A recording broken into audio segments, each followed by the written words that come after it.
nous vous présenter information comment faire un poste de recrutement.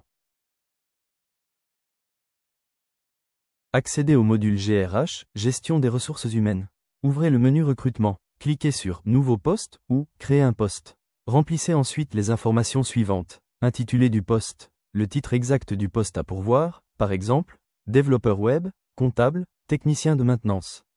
Nombre de postes disponibles. Projet, sélectionnez le projet ou le service auquel le poste est rattaché. Responsable du recrutement, nom de la personne chargée du suivi. Email du recruteur, adresse email pour le contact. Responsable futur, supérieur hiérarchique. Établissement, site où le poste sera basé. Date souhaitée, date prévue pour le début du travail. Salaire proposé, montant indicatif. Description, résumé détaillé des missions.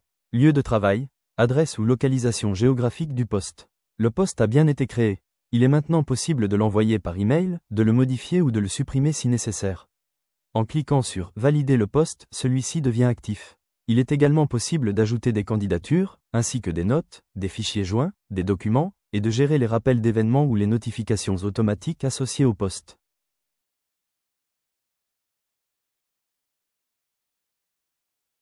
Il est ensuite possible de consulter la liste complète des postes créés, accompagnée de toutes les informations essentielles et détaillées.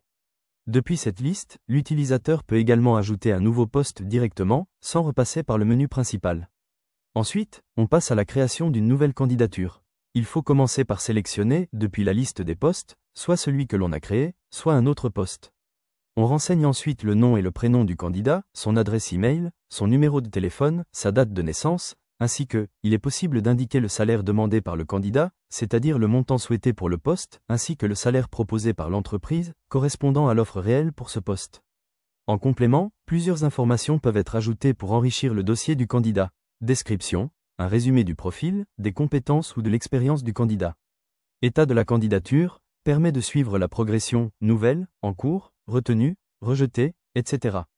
Disponibilité, précise la date à laquelle le candidat peut commencer. Lien vers le chevaux, pour accéder directement au curriculum vitae du candidat.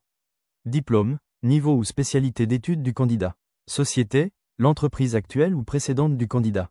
Profil LinkedIn, lien vers le profil professionnel en ligne du candidat. Département, service ou secteur de l'entreprise auquel le poste est rattaché. Donc, elle a bien été créée avec toutes les informations. Il est possible de l'envoyer par email, de la modifier, de la supprimer, d'ajouter une note, de joindre un fichier ou un événement, puis de la valider. On remarque que le statut de la candidature est initialement en brouillon, ce qui signifie qu'elle n'a pas encore été validée.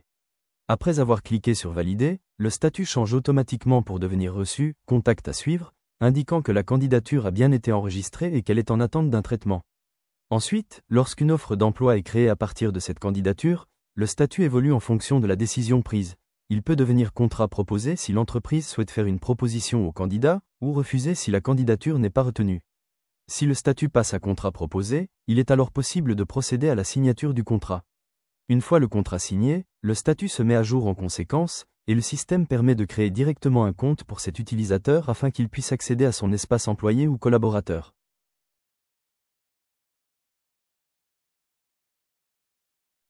Il est bien sûr également possible de consulter la liste de toutes les candidatures. N'hésitez pas à nous contacter pour vos questions ou vos demandes de renseignements.